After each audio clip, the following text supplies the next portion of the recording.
Hello students, welcome to my YouTube channel. आज हम आपको प्लेन जो कि बाइसेक्ट करता हो दो प्लेन्स को, जो जिसके एंगल बाइसेक्टर हमें निकालने हैं, उनका इक्वेशन फाइंड आउट कैसे करेंगे, ज़रा ध्यान देंगे आप लोग। मान लीजिए एक प्लेन आपका ये है और दूसरा प्लेन आपका ऐसे है, ठीक है। ये दोनों एक दूसरे को बाइसेक्ट कर रहे हैं, ठीक है।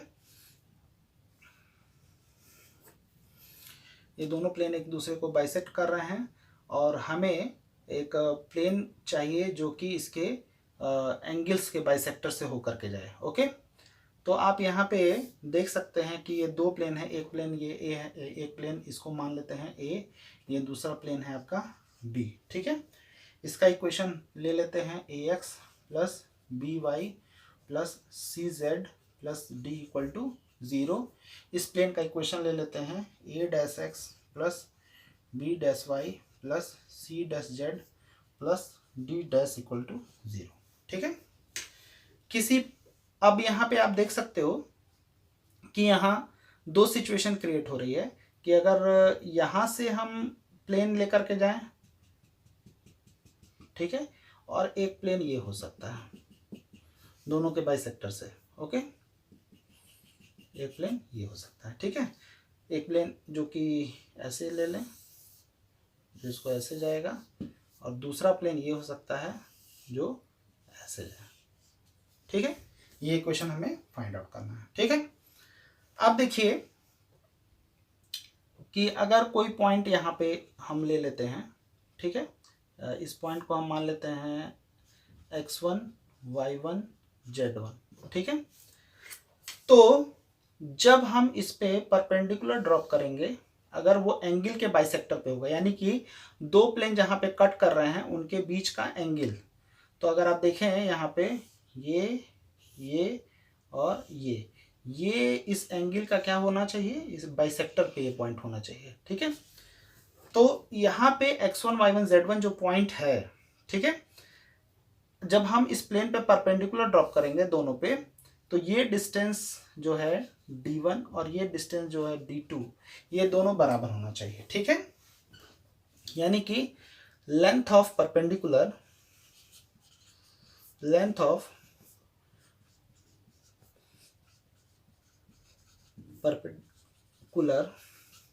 From x1 y1 z1 to plane ax plus by plus cz plus d equal to 0 and a dash x plus b dash y plus c dash z plus d dash equal to 0 are same, ठीक है। Same होगा यानी कि d1 is equal to d2 होगा। अच्छा, d1 कितना होगा देख लेते हैं। d1 जो होगा वो आपकी वैल्यू आ जाएगी a dash x1 plus b dash y1 plus c dash z1 plus d dash over under root a dash square b dash square plus c dash square के, ठीक है, इक्वल टू d2 कितना हो जाएगा a x1 plus b y1 plus c z1 plus d over under root a square plus b square plus c square के। Okay, मैंने किया क्या, x y z की जगह पे x1 y1 और z1 पॉइंट रखा और अपॉन में अंडर रूट x का जो कोफिशिएंट है, y का कोफिशिएंट और z का कोफिशिएंट, तीनों के स्क्वायर के सम को अंडर रूट में मैंने लिया है, a dash square plus b dash square plus c dash square under root, ठीक है। इन अ सिमिलर मैनर हमने इस वाले प्लेन के करस्पॉन्डिंग भी किया है। दोनों डिस्टेंस सेम होने चाहिए। अब मॉड की वैल्यू मॉड हटाएंगे तो a dash x1 b dash y1 plus c dash z1 plus d dash over under root a dash square plus b dash square plus c dash square equal to plus minus a x1 plus b y1 plus c z1 plus d upon under root a square plus b square plus c square आएगा। ठीक है, अब इस point का locus ले लिया जाए, x1 y1 z1 का हम लोकस ले लेंगे तो हमें वो ये प्लेन मिलेगा। अगर इन दोनों के बीच में इधर होगा, ये प्लेन मिलेगा जब इस लोकेशन में होगा। ठीक है, यानी कि दो सिचुएशन क्रिएट होती है, एक एक्यूट एंगल बाइसेक्टर, एक ऑब्ट्यूस एंगल बाइसेक्टर। ठीक है, क्योंकि जब भी दो प्लेन काटेगा, अगर इक्वल एंगल में काटता है दोनों साइड में तो एक एक्यूट एंगल कट करेगा तो दूसरा ऑब्ट्यूस होगा, और दूसरा अगर एक्यूट होगा तो पहला ऑब्ट्यूस होगा। ऐसा सिचुएशन क्रिएट होता है। दोनों अगर बराबर होते हैं तो कोई दिक्कत की बात नहीं है, वो सेम ही इक्वेशन आएगा। ठीक है, तो यहां से जब लोकस लेंगे, locus of point x1 y1 z1। ठीक है, तो हम करते क्या है, x1 y1 z1 की जगह पे general x y z treat करते हैं। ठीक है, तो a dash x plus b dash y plus c dash z plus d dash over under root a dash square plus b dash square plus c dash square equal to plus minus ax plus by plus cz plus d over under root a square plus b square plus c square. ठीक है, तो इसमें से एक जब positive लेंगे तो वो पॉजिटिव और नेगेटिव साइन लेने पे डिपेंड करता है कि वो एक्यूट एंगल है या ऑब्ट्यूस एंगल है। ओके, अब हम चेक करते हैं पॉइंट का लोकेशन। ये तो इक्वेशन हो गया हमारा बाइसेक्टर का। ठीक है, एक और कॉन्सेप्ट हम बताते हैं, उससे आपको ज़्यादा क्लियर समझ में आ जाएगा कि मैं क्या कहना चाह रहा हूँ, कि कब वो एक्यूट एंगल होगा, कब वो ऑब्ट्यूस एंगल होगा, ये हम ध्यान देते हैं। ठीक है, अगर दोनों प्लेन्स के बीच का एंगल ऑब्ट्यूस होता है, ठीक है, ऑब्ट्यूस होगा, उस कंडीशन में जो बाइसेक्टर होगा उसको हम ऑब्ट्यूस एंगल बाइसेक्टर कहेंगे। यदि दोनों प्लेन के बीच का एंगल एक्यूट एंगल होगा तो हम कहेंगे कि वो हमारा बाइसेक्टर एक्यूट एंगल है। ठीक है, हैं अभी मैंने आपको बताया, ये दो प्लेन्स हैं जो एक दूसरे को बाइसेक्ट कर रहे हैं। ठीक है, दोनों के बीच का हमें एंगल फाइंड आउट करना है, दोनों के बीच का हमें एंगल फाइंड आउट करना है। तो आप जानते हो कि हम इसके पे नॉर्मल और इस पे नॉर्मल हम को पता होता है। ठीक है, अगर ये प्लेन आपका ax plus B Y plus C Z plus D equal to 0 है, दूसरा a dash x plus B dash Y plus C dash Z plus D equal to 0 है, तो ये इसके नॉर्मल का डायरेक्शन रेशियो क्या हो जाएगा, ए बी सी। ओके, और इसके नॉर्मल का, इस प्लेन पे नॉर्मल का डायरेक्शन रेशियो क्या हो जाएगा, A dash B dash C dash. अगर ये दोनों डायरेक्शन रेशियो हमको पता है, ठीक है, तो हम इन दोनों की हेल्प से दोनों के बीच का एंगल निकाल सकते हैं। ठीक है, हमेशा याद रखिए, अगर इनके बीच का एंगल एक्यूट आता है तो प्लेन्स हमारे ऑब्ट्यूस एंगल बाइसेक्टर होंगे, सॉरी ऑब्ट्यूस एंगल पे कट करेंगे। ठीक है, अगर दोनों के बीच का एंगल एक्यूट आता है तो वो ऑब्ट्यूस होंगे, अगर ये ऑब्ट्यूस आता है तो ये एक्यूट होंगे। ओके, आई होप आपको समझ में आया होगा। आप बुक लेके दो पेज को लीजिएगा और दोनों पेज को जब आप ओपन करेंगे, मान लीजिए ऐसे, ये देखिए एक्यूट ऑब्ट्यूस एंगल दिख रहे हैं आपको, तो जब इस पे हम परपेंडिकुलर ड्रॉप करें और इससे परपेंडिकुलर ड्रॉप करें तो दोनों जिस एंगल पे कट करेंगे वो अगर एक्यूट होता है तो ये ऑब्ट्यूस पे होंगे। ओके, अगर ये आपका एक्यूट आता है तो ये ऑब्ट्यूस होगा, ये ऑब्ट्यूस आता है एंगल तो ये एक्यूट होगा। ठीक है ना, ये हमेशा याद रखिएगा। ठीक है, आप इसको जनरल वे में, इसको सिंपल वे में ऐसे समझ सकते हैं कि ये मान लीजिए प्लेन के दो प्लेन्स हैं, दोनों के कट सेक्शन को हम शो कर रहे हैं, जो मिडिल से होकर के जा रहा है। तो आप देखेंगे यहाँ से, जब ये देखिए दोनों एक दूसरे को कट कर, ये जहाँ पे कट करेंगे, ठीक है, ये अगर एक्यूट आता है तो ये एंगल आपका क्या होगा, ऑब्ट्यूस होगा। ठीक है, अगर ये ऑब्ट्यूस होता है तो ये एक्यूट होगा, ये आपको याद रखना चाहिए। ठीक है, तो दोनों के बीच का एंगल निकालने का मैंने फार्मूला बता रखा है, आप उससे इजीली कैलकुलेट कर सकते हैं। ठीक है, मान लीजिए कि ये प्लेन है आपके पास। ठीक है, कोई पॉइंट दो दे रखे गए हैं, तो या तो दोनों पॉइंट इधर हो सकते हैं या दोनों पॉइंट इधर हो सकते हैं। ठीक है, या दोनों एक दूसरे प्लेन के विपरीत साइड में हो सकते हैं। तो कैसे हम ये पता करेंगे कि ये विपरीत में होंगे कि दोनों एक साइड में होंगे। ठीक है, तो उसके लिए एक सिंपल सा कंसेप्ट है, हम एक पॉइंट P ले लेते हैं और दूसरा पॉइंट Q ले लेते हैं। ठीक है, अब देखिए यहां से प्लेन जो है, प्लेन का इक्वेशन हमारे पास ax plus by plus cz plus d equal to 0 है। ओके, अब देखिए पॉइंट P और Q है तो इसके कोऑर्डिनेट्स आप मान सकते हैं x1 y1 z1 और इसका x2 y2 z2। ठीक है,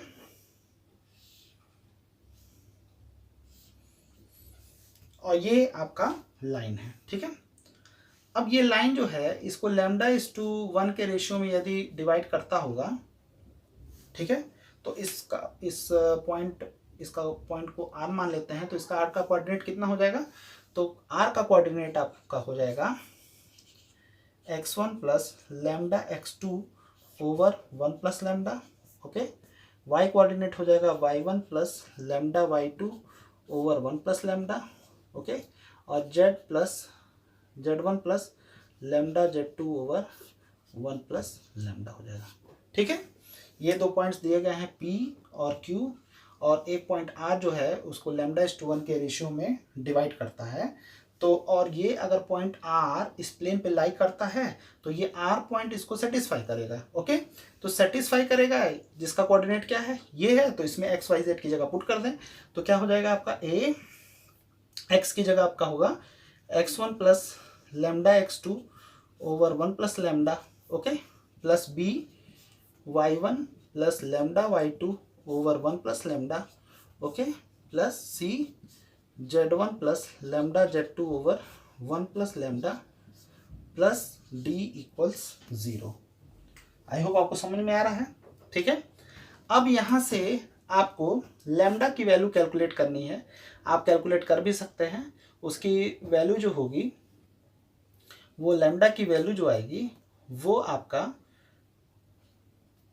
minus time x1 ax1 plus by1 plus cz1 plus d over ax2 plus by2 plus cz2 plus d, ये आएगा लैम्डा की वैल्यू। ठीक है, अब जरा ध्यान दीजिए, ये टोटल जो वैल्यू है ये नेगेटिव कब होगा।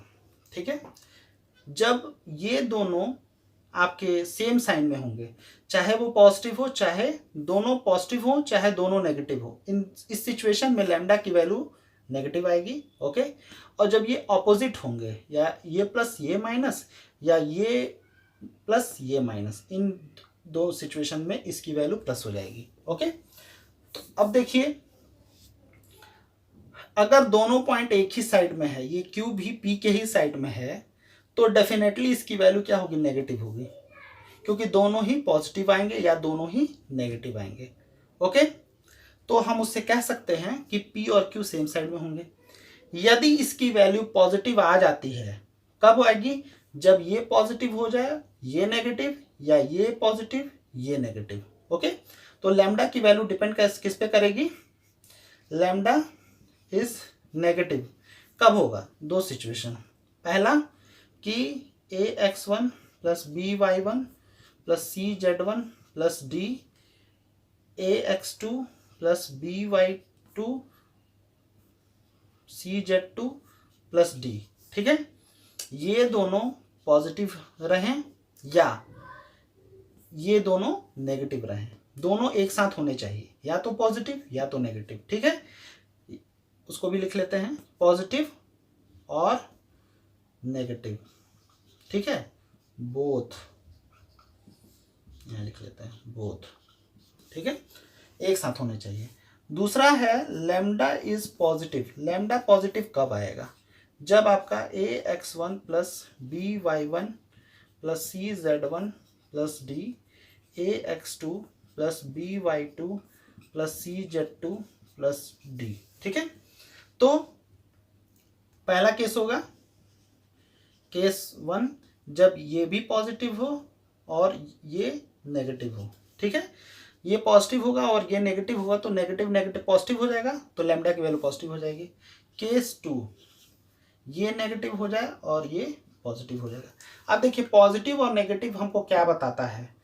अगर P के लिए वो पॉजिटिव आ रहा है और Q के लिए वो नेगेटिव आ रहा है, दैट मीन्स कि उस प्लेन के क्या है, ऑपोजिट है। यानी कि ये दोनों पॉइंट्स इस प्लेन के P एक साइड में होगा तो Q दूसरे साइड में होगा, ठीक है। अब यहाँ देखिए पॉजिटिव हो जाए दोनों, अगर P और Q एक ही साइड में है तो दोनों पॉजिटिव होंगे इधर, या दोनों नेगेटिव होंगे तो इधर, ठीक है। यानी कि लैम्डा की वैल्यू से हम डिसाइड कर सकते हैं कि हमारा वैल्यू जो है पॉजिटिव आ रहा है या नेगेटिव। तो अगर नेगेटिव आ जाता है तो हम कहेंगे कि दोनों पॉइंट एक साइड में हैं। अगर पॉजिटिव आ जाता है तो दोनों एक साइड में है। अगर ये लैम्डा की वैल्यू पॉजिटिव आ जाती है तो दोनों अपोजिट साइड में है, ठीक है। दोनों के सेम साइन होंगे तो आपके एक ही साइड में पॉइंट्स होंगे, दोनों के अपोजिट साइड साइन होते हैं तो दोनों अपोजिट साइड में होंगे। आई होप ये आपको कॉन्सेप्ट समझ में आ गया होगा। प्लेन पासिंग थ्रू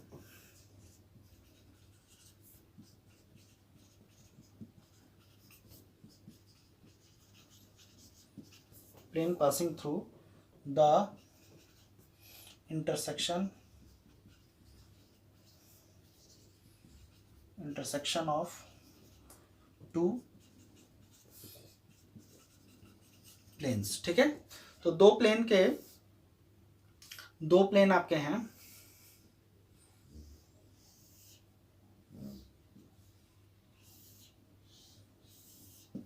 ये दो प्लेन्स हैं।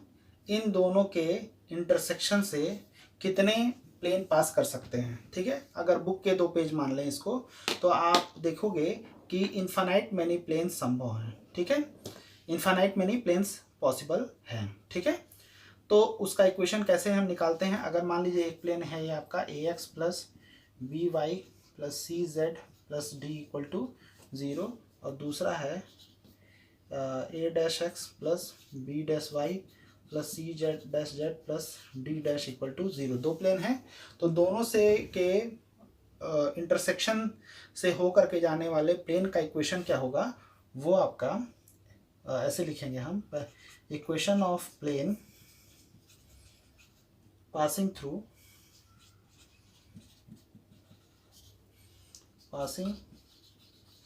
through the intersection of planes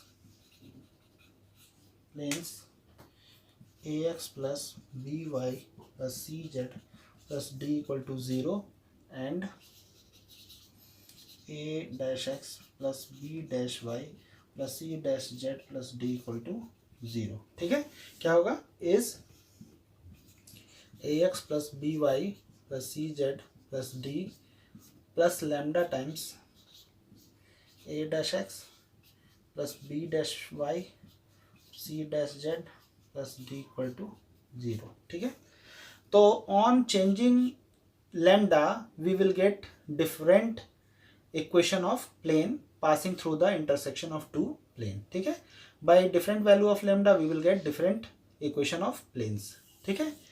तो हमारा मेन एम क्वेश्चन जो आपको पूछेगा उसमें मेन आपका टारगेट होगा इस वैल्यू लैम्डा को निकालना। इसके लिए कोई ना कोई एक कंडीशन दे दिया गया होगा। आप इस पे एक बेस्ड एक मैं क्वेश्चन आपको बताता हूँ, आपको समझ में आ जाएगा, ठीक है। फॉर एग्जाम्पल दो प्लेन्स के क्वेश्चन में है आपका, वो है आपका x plus 2y plus 3z minus 4 equal to 0, और दूसरा है आपका 2x plus y minus z plus 5 equal to 0, okay. फिर कह रहा है आपको कि जो प्लेन है इन दोनों के इंटरसेक्शन से पास होने वाला जो प्लेन है वो प्लेन परपेंडिकुलर है 5x plus 3y perpendicular to plane